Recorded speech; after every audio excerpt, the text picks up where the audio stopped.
নমস্কার বন্ধুরা, ডলি রন্ধনশালায় সবাইকে স্বাগত। আর আজকে তোমাদের সাথে শেয়ার করব সম্পূর্ণ পটলের একটা নিরামিষ রেসিপি। দেখতে যতটা সুন্দর, খেতে কিন্তু তার থেকে দ্বিগুণ বেশি ভালো হয়। তাহলে বন্ধুরা, আজকের এই রেসিপিটা শেষ পর্যন্ত দেখার জন্য তোমাদের কাছে আমার অনুরোধ রইল। আর এই রেসিপিটা বানিয়ে তোমরা কিন্তু গরম গরম ভাতের সাথে, ফ্রাইড রাইস, পোলাও বা লুচি, পরোটা, রুটি সব কিছুর সাথে খেতে পারবে। পটলগুলো এখানে দেখো, এই রান্নার জন্য আমি অল্প অল্প করে খোসা ছাড়িয়ে নিয়েছি। এবার আমি পটলগুলোকে মাঝখান থেকে কেটে আমি 2 পিস করে টুকরো করে নেব। গোটা গোটা পটল রাখলে তাহলে মশলাগুলো ভিতর পর্যন্ত যাবে না, খেতে ভালো লাগবে না। আর বন্ধুরা, তোমরা হয়তো পটলের অনেক রকমের রেসিপি বানিয়ে খেয়েছো, তবে একবার হলেও এই রেসিপিটা অবশ্যই তোমরা ট্রাই করে দেখো, খেতে অসাধারণ হয়। আর রেসিপিটা কেউ কিন্তু স্কিপ করে দেখো না, শেষ পর্যন্ত দেখো, কারণ আমি যে সমস্ত মশলা এই রান্নাতে ব্যবহার করেছি, একটা মিস করলে তাহলে রান্নার স্বাদ কিন্তু ঠিকঠাক আসবে না। সমস্ত পটলগুলো দেখো আমি কেটে রেডি করে নিয়েছি। পটলটা একটা সাইডে সরিয়ে রেখে এবার আমি একটা মশলা বানিয়ে নেব। এর জন্য দেখো আমি মিক্সিং জারের মধ্যে 1 চামচ পরিমাণ পোস্ত নিলাম। পোস্তর সাথেই আমি এখানে দিয়ে দিলাম 1 চামচ পরিমাণ চারমগজ, আর সাথে দিয়ে দিলাম অল্প একটু ভাঙা কাজু। প্রথমে আমি সমস্ত উপকরণ শুকনোভাবে ঘুরিয়ে নেব। এরকম শুকনোভাবে ঘুরিয়ে নিলে তাহলে মশলাটা সুন্দরভাবে রেডি হবে। এবার আমি এখানে দিয়ে দেব অল্প একটু নারকেল। আর আমি এখানে একেবারে টাটকা ফ্রেশ নারকেল দিলাম। তোমরা চাইলে কিন্তু বাজারে যে শুকনো নারকেলগুলো পাওয়া যায় সেটাও এখানে ব্যবহার করতে পারো। এবার আমি এখানে দিয়ে দিলাম ঝালের জন্য 2টো কাঁচা লঙ্কা। আর আমি কিন্তু রান্নাতে এই কাঁচা লঙ্কার ঝালটাই ব্যবহার করব। এবার আমি দিয়ে দিলাম এখানে সামান্য পরিমাণ জল। সব কিছু ঠিক এরকম একটা মিহি পেস্ট বানিয়ে রেডি করে নিতে হবে। পটলগুলো কাটার পরে আমি খুব ভালোভাবে পরিষ্কার করে ধুয়ে জল ঝরিয়ে একটা বড় বাটির মধ্যে নিয়ে নিয়েছি। এবার আমি পটলের মধ্যে দিয়ে দিলাম স্বাদমতো লবণ, আর দিয়ে দিলাম অল্প একটু হলুদ গুঁড়ো। এবার আমি লবণ আর হলুদ দিয়ে পটলগুলোকে খুব ভালোভাবে মেখে নেব। আর বন্ধুরা, আমরা কিন্তু অনেক সময় পটল ভাজার সময় লবণ আর হলুদের সাথে ঝাল লঙ্কার গুঁড়ো দিয়ে পটল আমরা মাখি। এই রান্নার ক্ষেত্রে সেটা কিন্তু করা যাবে না। সমস্ত পটল আমি দেখো লবণ আর হলুদ দিয়ে খুব ভালোভাবে মেখে রেডি করে নিলাম। এবারে তাহলে রান্নার দিকে যাওয়া যাক। প্রথমে আমি রান্নার জন্য কড়াইয়ের মধ্যে পরিমাণ মতো সাদা তেল দিয়ে দিলাম। তেলটা আমি খুব ভালোভাবে প্রথমে গরম করে নেব। তেলটা খুব ভালোভাবে গরম করে নেওয়ার পরে এবারে আমি পটলগুলো ভাজার জন্য তেলের মধ্যে দিয়ে দিলাম। আর পটলের পরিমাণটা যেহেতু একটু বেশি, তাই আমি কিন্তু এখানে হাফ হাফ করে পটলগুলো দিয়ে ভেজে নেব। আর এই রান্নাটা কিন্তু আমি পুরোটাই সাদা তেলে করব। তোমরা চাইলে সর্ষের তেলে করতে পারো, তবে সাদা তেলে এই রান্নাটা করলে রান্নার কালারটা ভালো আসে। সর্ষের তেলে করলে রান্নার কালারটা একটু চেঞ্জ হয়ে যায়, তবে স্বাদের কোনো পরিবর্তন হয় না। পটলগুলো আমি তেলের মধ্যে প্রথমে একটু নাড়াচাড়া করে নিয়ে এবারে আমি পটলগুলোকে একটা সাইড এভাবে উপর করে দিয়ে ভালোভাবে লালচে করে ভেজে নেব। পটলের একটা সাইড খুব ভালোভাবে লালচে করে ভাজা হয়ে গেছে। অপর সাইডটা আমি ভাজার জন্য এইভাবে উল্টে দিলাম। আর এইভাবে উল্টে পাল্টে আমি পটলগুলোকে ভালোভাবে ভেজে নেব। আর পটল ভাজার সময় গ্যাসের ফ্লেমটা অবশ্যই মিডিয়ামে রাখবে। আর খেয়াল রাখবে পটলগুলো ভাজার সময় যেন পুড়ে না যায়। সমস্ত পটলগুলো দেখো আমি বেশ লালচে করে সুন্দর করে ভেজে নিয়েছি। এবার আমি সমস্ত পটলগুলো তেলে থেকে ছেঁকে তুলে নিলাম। বাকি পটলগুলো ঠিক একইভাবে আমি তেলের মধ্যে দিয়ে ভেজে নেব। আর বন্ধুরা, তোমাদের প্রত্যেকদিন যে কথাটা আমি বলি, এই কাজের ফাঁকে সেই কথাটাই আমি বলবো। বন্ধুরা, রেসিপিটা শেষ পর্যন্ত দেখার পরে তোমাদের যদি ভালো লেগে থাকে প্লিজ একটা ভিডিওতে লাইক করে দিও। আর নিজেদের বন্ধুদের মধ্যে প্রচুর প্রচুর শেয়ার করো। আর যে সমস্ত চ্যানেলের নতুন বন্ধুরা এখনও পর্যন্ত আমার চ্যানেলটাকে সাবস্ক্রাইব করোনি, এরকম নতুন নতুন অনেক রেসিপি পেতে অবশ্যই আমার চ্যানেলটাকে সাবস্ক্রাইব করে পাশে থাকার অনুরোধ রইল। আর চ্যানেলটাকে সাবস্ক্রাইব করে পাশে থাকা বেল আইকনটা অল করে দিও, তাহলে আমি যখনই কোনো নতুন রেসিপি আপলোড করব সবার আগে তোমার কাছে পৌঁছে যাবে। আর দেখো সমস্ত পটলগুলো তোমাদের সাথে কথা বলতে বলতে আমি একইভাবে ভেজে রেডি করে নিলাম। এবার আমি সমস্ত পটলগুলো কড়াই থেকে নামিয়ে নেব।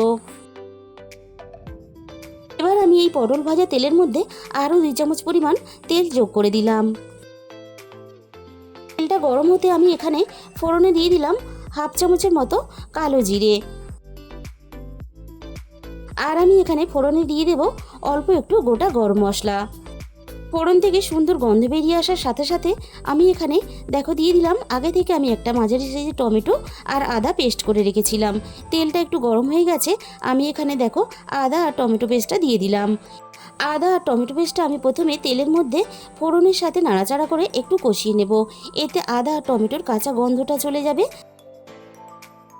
এবার আমি এখানে কালারের জন্য হাফ চামচ পরিমাণ দিয়ে দিলাম কাশ্মীরি লঙ্কার গুঁড়ো, আর দিয়ে দেব হাফ চামচ পরিমাণ জিরে গুঁড়ো, আর এখানে দিয়ে দেব হাফ চামচ পরিমাণ ধনে গুঁড়ো, আর সব শেষে আমি এখানে দিয়ে দিলাম স্বাদ মতো লবণ। এবার আমি সমস্ত মশলা খুব ভালোভাবে কষিয়ে নেব। এই রান্নাতে কিন্তু কোনো রকম ঝাল লঙ্কার গুঁড়ো বা হলুদ গুঁড়ো আমি ব্যবহার করব না, তাহলে রান্নার কালারটা চেঞ্জ হয়ে যাবে। আর মশলাটা আমি ততক্ষণই কষাবো যতক্ষণ না মশলা থেকে সম্পূর্ণ তেলটা ছেড়ে আসে। গ্যাসের ফ্লেমটা একেবারে লোতে দিয়ে আমি মশলাটাকে এইভাবে মিনিট 5 মতো কষাতে থাকবো। আর মশলাটা দেখো ঠিক এইভাবে রেডি করে নিতে হবে। মশলা থেকে সুন্দরভাবে তেল কিন্তু ছেড়ে গেছে। আর প্রথমে যে মশলাটা আমি রেডি করে নিয়েছিলাম সেই মশলাটা এখানে আমি দিয়ে দিলাম। এবার আমি এখানে মিক্সির বাটি দিয়ে অল্প একটু জল দিয়ে দিলাম। আর এখানে স্বাদের ব্যালেন্সের জন্য স্বাদ মতো অল্প একটু চিনি দিয়ে দিলাম। আর মশলাটা আগে আমি কতটা সুন্দরভাবে কষিয়ে নিয়েছিলাম সেটা কিন্তু এই মশলাটা দেওয়ার পরে তোমরা দেখেই বুঝতে পারছো। এবারে আমি এখানে গ্যাসের ফ্লেমটা একেবারে লোতে দিয়ে আবারও আমি সব কিছু একসাথে নাড়াচাড়া করে খুব ভালোভাবে কষিয়ে নেব। খুব বেশিক্ষণ সময় নিয়ে মশলাটা কষালে তাহলে মশলার স্বাদটা নষ্ট হয়ে যাবে। আর যেহেতু এতে নারকেল দেওয়া আছে তাহলে কিন্তু নারকেলের তেল ছিটে একটা গন্ধও চলে আসবে।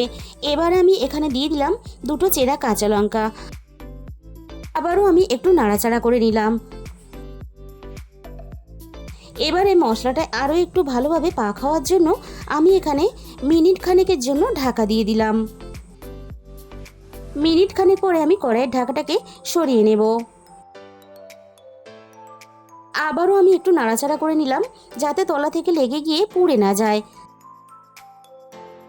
এবারে আমি এখানে ভেজে রাখা সমস্ত পটলগুলোকে দিয়ে দিলাম। এবার আমি পটলগুলোকে মশলার সাথে নাড়াচাড়া করে খুব ভালোভাবে মিশিয়ে নেব। আর বন্ধুরা, এই রেসিপিটা তোমরা একবার হলেও বাড়িতে ট্রাই করে দেখো। আমি তোমাদের কথা দিলাম 100% ভালো তোমাদের লাগবেই। সমস্ত পটলগুলো দেখো আমি মশলার সাথে খুব ভালোভাবে নাড়াচাড়া করে মিশিয়ে নিলাম। এবার আমি রান্নার মধ্যে প্রয়োজন মতো জল দিয়ে দেব। আর এখানে একটু জলের পরিমাণটা বেশি দেব, কারণ রান্নার পরে ঠান্ডা হয়ে গেলে অনেকটা গ্রেভিটা কিন্তু বসে যাবে। এবার আমি জলের সাথে সমস্ত মশলা খুব ভালোভাবে নাড়াচাড়া করে মিশিয়ে দেব। আর পটল যেহেতু খুব ভালোভাবে ভাজা আছে তাই রান্নাটা হতে আমাদের কিন্তু খুব বেশিক্ষণ সময় লাগবে না। আমি সমস্ত দেখো মশলা জলের সাথে খুব ভালোভাবে নাড়াচাড়া করে মিশিয়ে দিলাম। আর রান্নাটা খুব ভালোভাবে পাক হওয়ার জন্য মিনিট 10 মতো আমি ঢাকা দিয়ে দিলাম। 10 মিনিট পরে আমি কড়াইয়ের ঢাকাটাকে সরিয়ে নিলাম। আর বন্ধুরা, রান্নাটা কতটা লোভনীয় দেখতে হয়েছে সেটা কিন্তু তোমরা দেখেই বুঝতে পারছো। আবারও আমি একটু নাড়াচাড়া করে দিলাম যাতে না তলা থেকে লেগে গিয়ে পুড়ে যায়। এবারে আমি এখানে সব শেষে দিয়ে দিলাম হাফ চামচ পরিমাণ গরম মশলার গুঁড়ো।